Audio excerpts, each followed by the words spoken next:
Halo, perkenalkan nama saya Febrianto Pongbalo dengan NIM 2208065020007 dari Universitas Negeri Makassar, Fakultas Seni dan Desain dengan Prodi Desain Komunikasi Visual dari kelas 3C. Apa itu metodologi desain? Metodologi desain adalah pendekatan sistematis dalam merancang solusi untuk masalah atau kebutuhan tertentu. Metodologi desain dapat digunakan dalam berbagai konteks, termasuk desain produk, desain layanan, desain sistem, dan desain pengalaman pengguna. Metodologi desain biasanya terdiri dari serangkaian langkah atau fase yang diikuti oleh desainer untuk mencapai solusi desain yang efektif dan efisien. Langkah-langkah tersebut seringkali meliputi pemahaman tentang masalah atau kebutuhan, analisis dan penelitian, eksplorasi dan pengembangan konsep, prototyping, pengujian dan implementasi. Metodologi desain dapat membantu desainer untuk memahami dengan baik kebutuhan dan harapan pengguna, serta memastikan bahwa solusi desain yang dihasilkan memenuhi kriteria kesuksesan yang ditetapkan. Metodologi desain juga membantu desainer untuk mengidentifikasi masalah dan hambatan yang mungkin muncul dalam proses desain sehingga dapat mengambil tindakan untuk mengatasi hal tersebut. Metodologi desain juga dapat membantu untuk meningkatkan kolaborasi dan keterlibatan pengguna dalam proses desain, sehingga memastikan bahwa solusi yang dihasilkan benar-benar memenuhi kebutuhan dan harapan pengguna. Dalam banyak kasus, metodologi desain juga dapat membantu untuk menciptakan solusi yang inovatif dan berbeda dari yang sudah ada, sehingga dapat memberikan nilai tambah yang signifikan bagi pengguna dan bisnis. Metodologi desain merupakan pendekatan yang sangat berguna dalam merancang solusi yang efektif dan efisien untuk masalah atau kebutuhan tertentu. Metodologi desain dapat membantu desainer untuk memahami dengan baik kebutuhan dan harapan pengguna, mengidentifikasi masalah dan hambatan dalam proses desain, meningkatkan keterlibatan pengguna, dan menciptakan solusi yang inovatif dan berbeda dari yang sudah ada. Tujuan metodologi desain. Tujuan dari metodologi desain adalah untuk menciptakan solusi yang optimal untuk masalah yang dihadapi, dengan mempertimbangkan berbagai aspek seperti kebutuhan pengguna, fungsi, estetika, dan biaya. Metodologi desain juga melibatkan kolaborasi antara berbagai pihak seperti desainer, pengembang, dan pengguna akhir. Langkah-langkah dalam metodologi desain dapat bervariasi tergantung pada jenis produk atau sistem yang dirancang. Namun beberapa langkah umum yang sering digunakan termasuk 1. Pengumpulan informasi dan penentuan masalah yang perlu dipecahkan. 2. Analisis kebutuhan pengguna dan penggunaan. 3. Penelitian pasar dan analisis pesaing. 4. Ideasi dan pembuatan konsep desain. 5. Pembuatan prototipe atau produk. 6. Pengembangan prototipe atau produk dan pengujian. 7. Evaluasi hasil pengujian dan pengembangan iterasi untuk memperbaiki desain. 8. Implementasi dan produksi. Metodologi desain dapat membantu memastikan bahwa produk atau sistem yang dirancang memenuhi kebutuhan pengguna dan memaksimalkan nilai fungsional dan estetika. Dengan menggunakan metodologi desain, perusahaan dapat mengurangi biaya dan waktu pengembangan produk atau sistem dan meningkatkan kepuasan pelanggan. C. Tujuan pengajaran. Tujuan pengajaran metodologi desain adalah untuk memberikan pemahaman dan keterampilan pada mahasiswa atau peserta didik tentang cara merancang produk atau sistem yang optimal untuk memenuhi kebutuhan pengguna. Beberapa tujuan khusus dari pengajaran metodologi desain antara lain: 1. Mempelajari sejarah metodologi desain. Mahasiswa belajar tentang pengetahuan kesejarahan asal-usul keilmuan metodologi desain. 2. Mempelajari prinsip-prinsip desain. Mahasiswa belajar tentang prinsip-prinsip desain seperti fungsionalitas, estetika, keamanan, keberlanjutan, dan keterjangkauan. Mereka juga mempelajari cara mempertimbangkan prinsip-prinsip ini saat merancang produk atau sistem. 3. Mempelajari teknik-teknik desain. Mahasiswa belajar tentang teknik-teknik desain seperti brainstorming, sketching, model making, dan prototyping. Mereka juga mempelajari cara menggunakan teknik-teknik ini untuk mengembangkan ide dan konsep desain. 4. Meningkatkan keterampilan kritis dan analitis. Pengajaran metodologi desain membantu mahasiswa untuk mengembangkan keterampilan kritis dan analitis dalam memecahkan masalah. Mereka belajar untuk menganalisis masalah dengan cermat dan mempertimbangkan berbagai solusi sebelum memilih solusi terbaik. 5. Meningkatkan kreativitas. Mahasiswa belajar untuk berpikir kreatif dan mengembangkan ide-ide baru saat merancang produk atau sistem. Mereka juga belajar cara menggunakan imajinasi dan eksperimen untuk menemukan solusi baru untuk masalah yang kompleks. 6. Mengembangkan kemampuan kerjasama. Pengajaran metodologi desain mempromosikan kerjasama dan kolaborasi antara mahasiswa. Mereka belajar cara bekerja sama dalam tim untuk mengembangkan ide dan memecahkan masalah. Dengan tujuan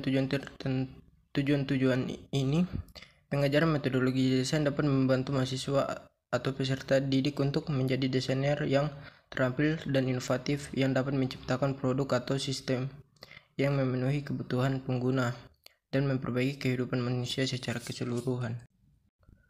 Sejarah dan tujuan mempelajari metodologi desain. Sejarah metodologi desain dimulai dari masa modernisme, saat desain lebih ditekankan pada fungsi daripada estetika.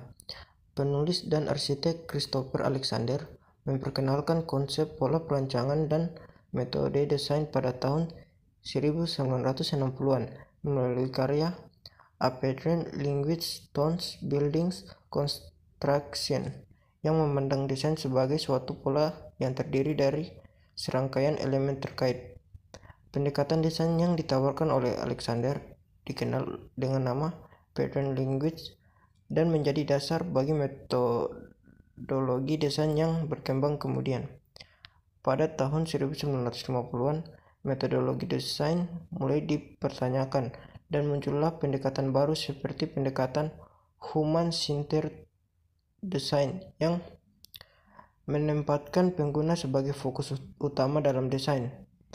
Pada tahun 1980-an, Donald Norman memperkenalkan konsep design thinking yang merupakan pendekatan desain yang berfokus pada penggunaan pemikiran kreatif dan proses desain yang terstruktur untuk menghasilkan solusi yang inovatif.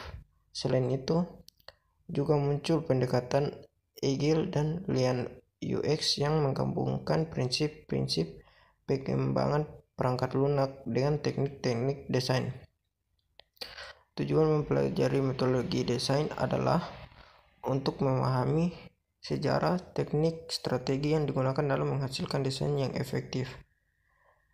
Dengan mempelajari berbagai teori dan pendekatan desain yang berbeda, kita dapat meningkatkan kemampuan untuk menghasilkan solusi kreatif dan inovatif, serta dapat menghasilkan solusi yang memenuhi kebutuhan klien dan pengguna. Selain itu, dengan mempelajari metodologi desain, kita juga dapat memahami bagaimana desain berkembang dari waktu ke waktu, serta bagaimana desain dapat diimplementasikan dalam berbagai konteks dan jenis proyek, dari mulai penentuan tujuan, metode, hingga evaluasi. Memahami metodologi desain akan membantu kita dalam menghasilkan desain yang efektif dan inovatif. Oke, kali ini saya akan membahas tentang metode-metode dalam metodologi desain. Metodologi adalah suatu cara atau teknik yang digunakan untuk mencapai tujuan tertentu. Dalam konteks yang lebih luas, metode dapat berujuk pada serangkaian prosedur, aturan, atau prinsip yang diterapkan untuk memecahkan masalah atau mencapai hasil yang diinginkan dalam suatu bidang tertentu. Metode juga dapat berupa serangkaian langkah-langkah atau proses yang digunakan untuk melakukan suatu tindakan atau mencapai tujuan, seperti metode penelitian, metode pengajaran, dan metode manajemen. Pemilihan metode yang tepat dan efektif sangat penting untuk mencapai tujuan yang diinginkan dalam suatu bidang atau disiplin ilmu. Dalam konteks metodologi desain, metode dapat digunakan untuk memandu proses desain agar lebih terarah dan terstruktur sehingga dapat mencapai tujuan yang diinginkan. Metodologi desain adalah sebuah kerangka kerja yang digunakan untuk mengarah dan memandu proses desain. Metode-metode dalam metodologi desain adalah serangkaian teknik dan pendekatan yang digunakan untuk memecahkan masalah dan mencapai tujuan dalam desain. Metode-metode dalam metodologi desain merupakan teknik-teknik yang digunakan untuk memandu proses desain agar lebih terstruktur dan terarah. Tidak semua metode dalam metodologi desain dapat digunakan untuk suatu kasus tertentu. Setiap kasus desain memiliki karakteristik, tantangan, dan tujuan yang berbeda-beda. Sehingga metode yang digunakan dalam proses desain harus disesuaikan dengan kasus yang sedang ditangani. Sebagai contoh, jika kasus desain adalah merancang sebuah produk berbasis teknologi tinggi, maka metode-metode seperti observasi langsung, wawancara dengan pengguna, dan pembuatan prototipe mungkin sangat relevan untuk memahami kebutuhan dan preferensi pengguna. Namun jika kasus desain adalah merancang sebuah kampanye iklan, maka metode-metode seperti analisis deskriptif, studi literatur, dan survei mungkin lebih relevan untuk memahami pasar dan target audiens yang dituju. Oleh karena itu, penting bagi desainer untuk memilih metode-metode yang paling sesuai dengan kasus desain yang sedang ditangani. Desainer juga dapat memadukan beberapa metode dalam proses desain untuk mencapai hasil yang lebih baik dan lebih holistik. Berikut adalah beberapa metode dalam metodologi desain. 1. Observasi. Metode ini melibatkan pengamatan terhadap pengguna atau lingkungan yang akan dirancang. Tujuannya adalah untuk memahami bagaimana orang menggunakan produk atau lingkungan tersebut sehingga dapat mengetahui kebutuhan dan masalah yang perlu diatasi dalam proses desain.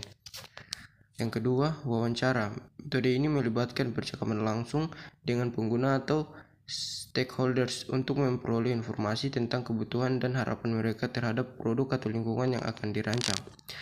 Yang ketiga, analisis persyaratan. Metode ini melibatkan penentuan persyaratan atau kebutuhan yang harus dipenuhi oleh produk atau lingkungan yang akan dirancang. Persyaratan ini dapat didapatkan melalui observasi, wawancara, atau studi literatur. Yang keempat, brainstorming. Metode ini melibatkan diskusi dalam kelompok untuk menghasilkan ide-ide yang dapat digunakan dalam desain produk atau lingkungan. Ide-ide tersebut dapat bersifat kreatif dan out of the box sehingga memungkinkan untuk menghasilkan solusi yang lebih inovatif. Yang kelima, prototyping. Metode ini melibatkan pembuatan model sederhana dari produk atau lingkungan yang akan dirancang. Tujuannya adalah untuk menguji konsep dan ide-ide yang telah dihasilkan sebelumnya. Yang keenam, user-centered design atau UCD. Metode ini fokus pada pengguna sebagai pusat perhatian desain. Pendekatan ini melibatkan pengumpulan data dari pengguna, analisis kebutuhan pengguna, dan memastikan bahwa desain memenuhi kebutuhan dan keinginan pengguna. Yang ketujuh, design thinking. Metode ini menekankan pada 4 tahap proses desain, yaitu pemahaman, pengamatan, ideasi, dan prototype. Design thinking sering digunakan untuk memecahkan masalah yang kompleks dan mencari solusi inovatif.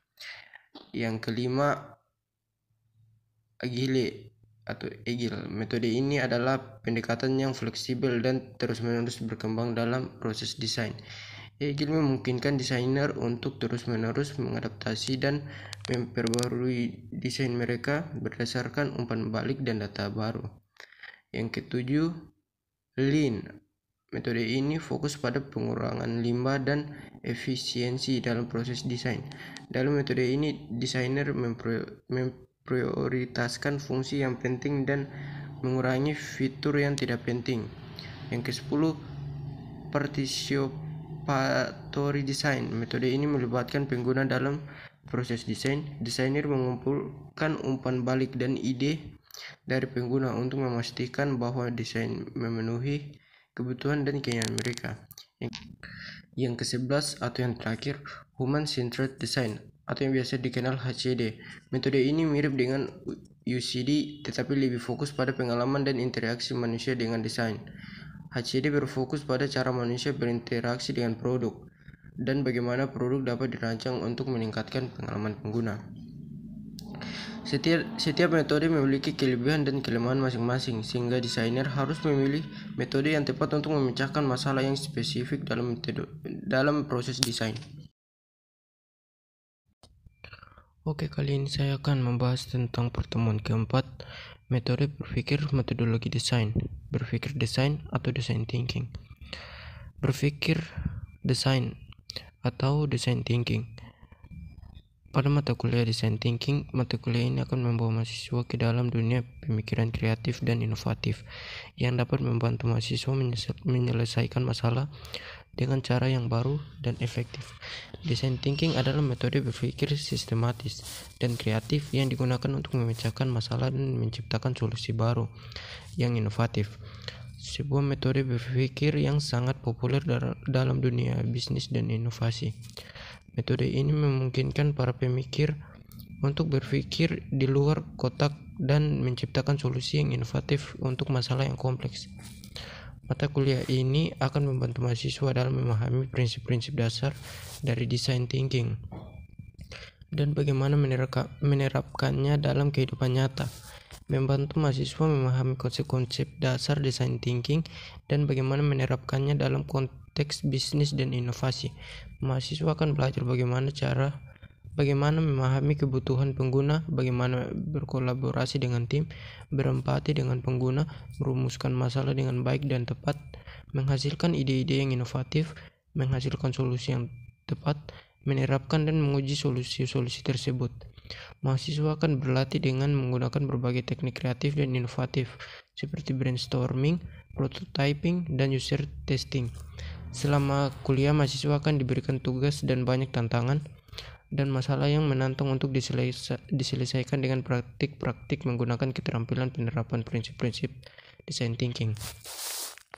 Mahasiswa akan belajar menggunakan teknik-teknik kreatif dan inovatif seperti mind mapping, prototyping, dan user testing, serta bekerja dalam tim untuk merancang solusi yang efektif melalui diskusi kelompok, penugasan individu, dan presentasi kreatif. Selain itu, mahasiswa juga akan mempelajari beberapa studi khusus nyata tentang bagaimana design thinking telah membantu perusahaan-perusahaan besar untuk menciptakan produk dan layanan yang sukses. Tujuan umum perkuliahan. Tujuan umum dari perkuliahan design thinking adalah untuk memberikan pemahaman yang komprehensif dan keterampilan praktis dalam menggunakan pendekatan design thinking dalam memecahkan masalah dan menciptakan solusi inovatif secara khusus. Beberapa tujuan umum dari mata kuliah ini adalah: yang pertama, memahami prinsip-prinsip dasar design thinking dan konsep-konsep terkait lainnya, seperti empati, prototyping, dan user testing. Yang kedua, mampu merancang, mengembangkan, dan menerapkan solusi inovatif untuk masalah yang kompleks dengan menggunakan teknik design thinking. Yang ketiga, memiliki kemampuan untuk berkolaborasi dengan tim untuk menghasilkan ide-ide yang kreatif dan solusi yang efektif. Yang keempat, mengembangkan keterampilan dalam berpikir kreatif dan inovatif dalam konteks bisnis dan inovasi. Yang kelima, memahami pentingnya penelitian dan analisis pasar dalam desain produk yang sukses. Yang keenam, mempelajari beberapa studi khusus dan contoh nyata tentang bagaimana design thinking dapat membantu perusahaan-perusahaan untuk mengembangkan produk dan layanan yang sukses. Yang ketujuh, mengembangkan keterampilan presentasi dan komunikasi untuk mempresentasikan ide-ide dan solusi inovatif. Yang ke-8, mampu menerapkan prinsip-prinsip design thinking dalam kehidupan profesional dan pribadi Anda. Dengan mencapai tujuan-tujuan ini, Anda akan mencapai lebih terampil dalam merancang solusi inovatif dan berpikir kreatif, serta memiliki kemampuan untuk memecahkan masalah yang lebih kompleks. Anda juga akan dapat berkontribusi secara signifikan dalam lingkungan bisnis dan inovasi, serta memberikan dampak positif pada masyarakat melalui solusi-solusi inovatif yang Anda hasilkan. Tujuan khusus perkuliahan.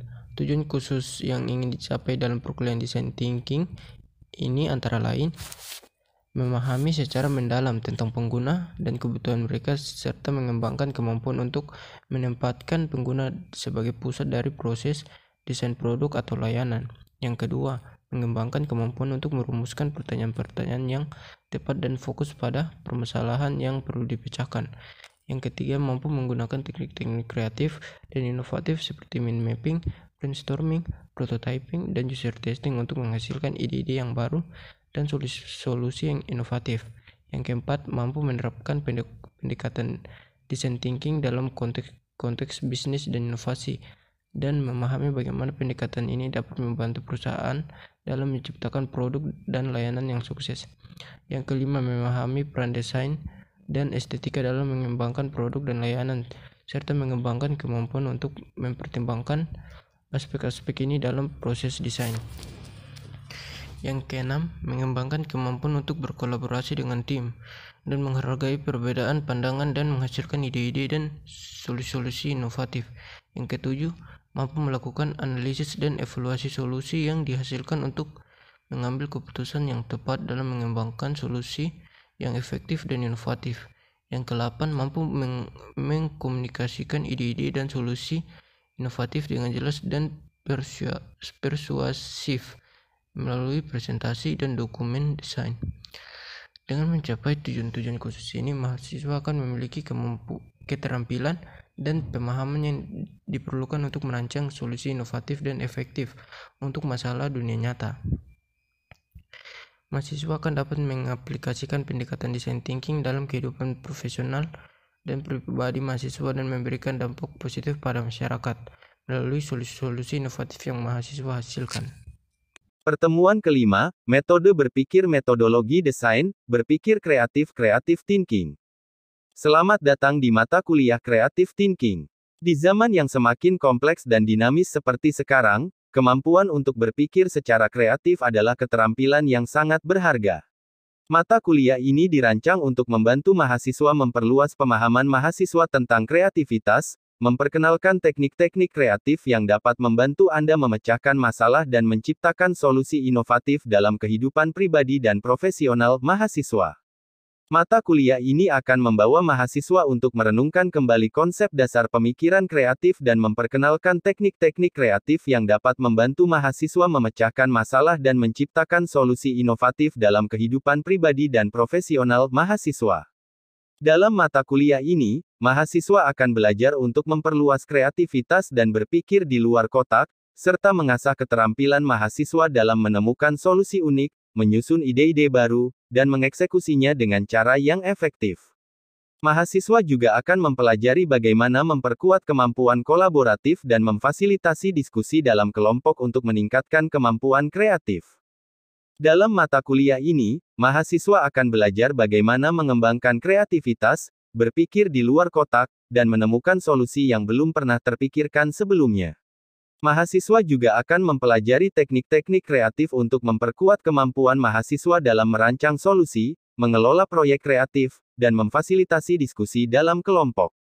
Melalui berbagai tugas dan latihan, mahasiswa akan diajak untuk mempraktikkan teknik-teknik kreatif dalam konteks yang bervariasi, sehingga mahasiswa dapat mengaplikasikan keterampilan mahasiswa secara luas dalam kehidupan sehari-hari, baik di bidang bisnis, seni, maupun bidang lainnya. Mata kuliah ini juga akan membantu mahasiswa memahami bagaimana kreativitas dapat membantu mahasiswa mencapai tujuan mahasiswa dan membangun karir yang sukses. Mahasiswa akan belajar tentang keterampilan komunikasi yang penting dalam membawa ide-ide kreatif ke dalam kehidupan, serta bagaimana menjaga kreativitas dan produktivitas dalam jangka panjang. Selamat bergabung dengan mata kuliah Creative Thinking, di mana mahasiswa akan mengeksplorasi potensi kreatif mahasiswa yang luar biasa dan meningkatkan kemampuan mahasiswa untuk menghasilkan ide-ide yang inovatif dan solusi-solusi yang berdaya saing. A. Tujuan umum perkuliahan. Tujuan umum dari perkuliahan Creative Thinking adalah untuk membantu mahasiswa memperluas pemahaman mereka tentang kreativitas, memperkenalkan teknik-teknik kreatif, dan membantu mereka meningkatkan kemampuan mereka dalam memecahkan masalah dan menciptakan solusi inovatif dalam kehidupan pribadi dan profesional mereka. Selain itu, tujuan perkuliahan ini adalah untuk membantu mahasiswa memahami bagaimana kreativitas dapat membantu mereka mencapai tujuan mereka dan membangun karir yang sukses. Dalam mata kuliah ini, mahasiswa akan belajar tentang berbagai teknik kreatif, termasuk brainstorming, mind mapping, analogi, literal thinking, dan teknik-teknik lainnya yang dapat membantu mereka menghasilkan ide-ide baru dan solusi-solusi inovatif dalam berbagai situasi.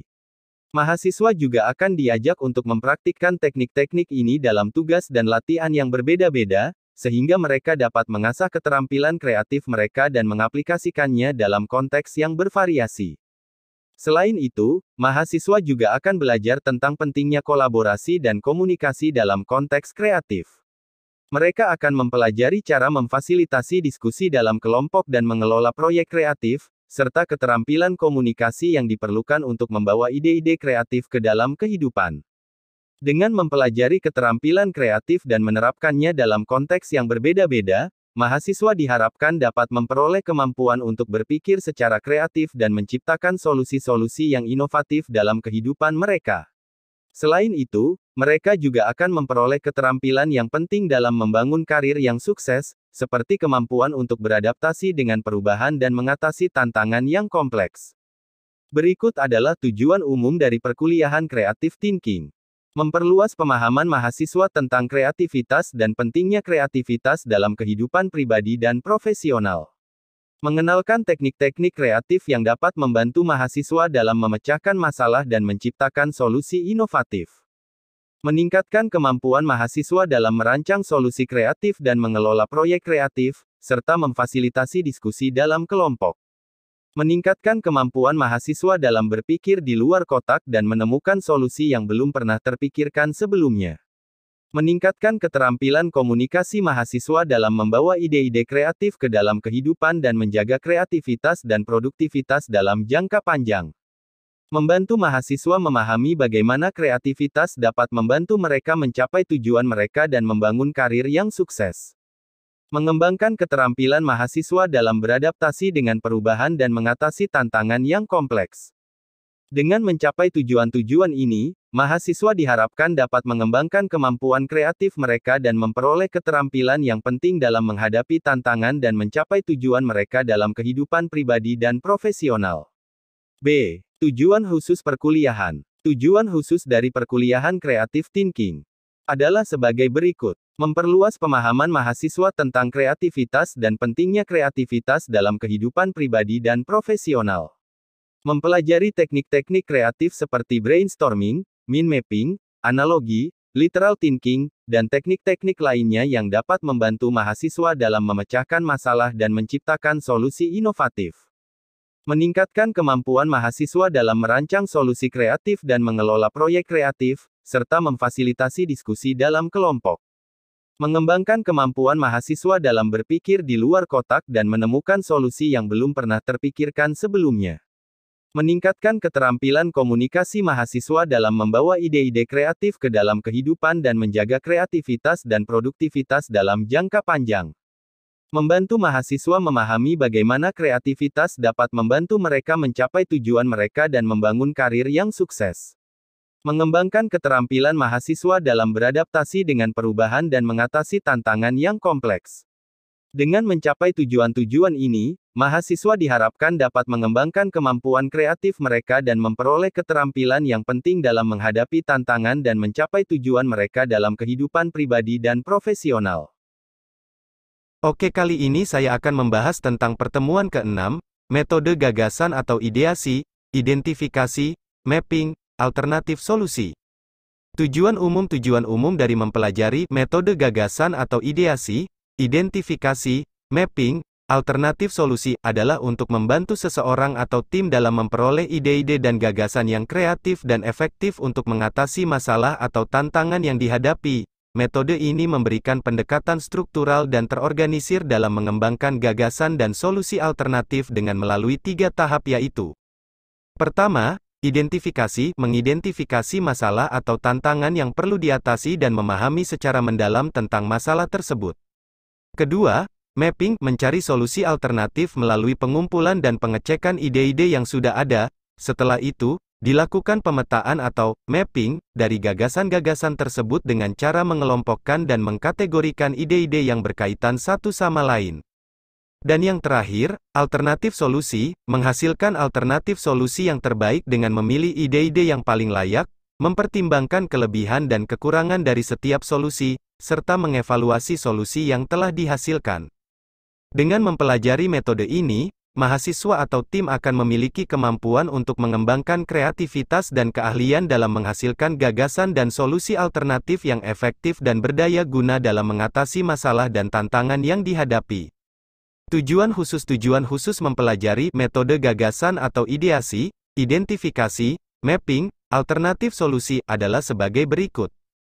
Pertama, mengembangkan kemampuan untuk mengidentifikasi masalah atau tantangan dengan lebih efektif, sehingga dapat menghasilkan solusi yang lebih baik dan efisien.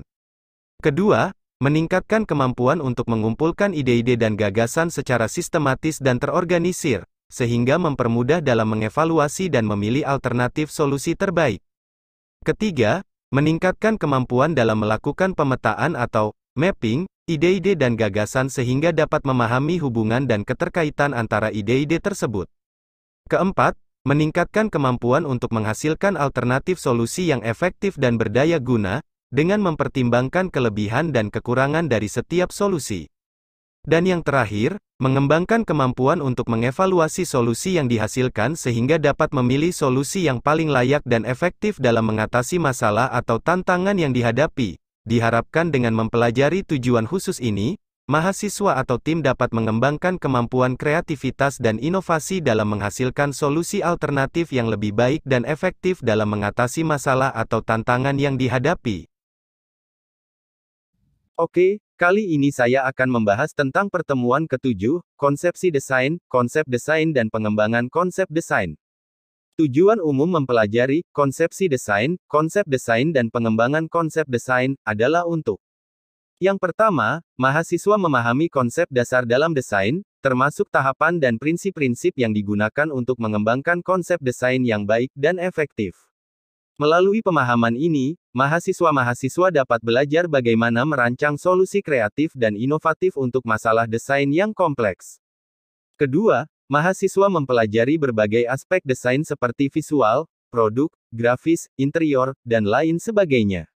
Mahasiswa dapat memahami bagaimana mengembangkan ide awal menjadi konsep desain yang lebih solid dan kemudian mengembangkannya menjadi desain yang lebih rinci dan terperinci. Yang terakhir, mahasiswa memahami bagaimana berpikir secara kreatif dan inovatif dalam merancang solusi untuk masalah desain. Dengan demikian, mahasiswa dapat mengembangkan keterampilan desain yang lebih baik dan lebih efektif, dan dapat menciptakan desain yang lebih baik dan lebih berdaya guna dalam pekerjaan mereka. Tujuan khusus mempelajari konsepsi desain, konsep desain dan pengembangan konsep desain adalah sebagai berikut. Yang pertama, mahasiswa memahami prinsip-prinsip dasar desain. Tujuan khusus pertama adalah memahami prinsip-prinsip dasar desain, seperti proporsi, keseimbangan, warna, tekstur, dan sebagainya. Ini akan membantu mahasiswa dalam membangun fondasi yang kuat untuk mengembangkan konsep desain yang baik. Kedua, mahasiswa menguasai teknik pengembangan konsep desain. Tujuan khusus kedua adalah untuk mempelajari teknik dan metode yang digunakan untuk mengembangkan konsep desain yang efektif. Ini meliputi tahapan ideation, prototyping, dan testing, serta penggunaan alat dan software desain yang relevan. Ketiga, mahasiswa mengembangkan kreativitas dan inovasi. Tujuan khusus ketiga adalah untuk mengembangkan kreativitas dan inovasi dalam merancang solusi untuk masalah desain. Ini melibatkan latihan berpikir lateral, brainstorming, dan eksplorasi ide-ide baru. Keempat, mahasiswa menyesuaikan solusi desain dengan kebutuhan klien. Tujuan khusus keempat adalah untuk mempelajari bagaimana mengidentifikasi dan menyesuaikan solusi desain dengan kebutuhan dan preferensi klien. Ini akan membantu mahasiswa dalam menghasilkan desain yang memuaskan dan berdaya guna untuk pelanggan mereka. Dan yang terakhir, mahasiswa meningkatkan kemampuan komunikasi. Tujuan khusus kelima adalah untuk meningkatkan kemampuan komunikasi seseorang dalam mempresentasikan dan menjelaskan konsep desain mereka secara efektif kepada orang lain.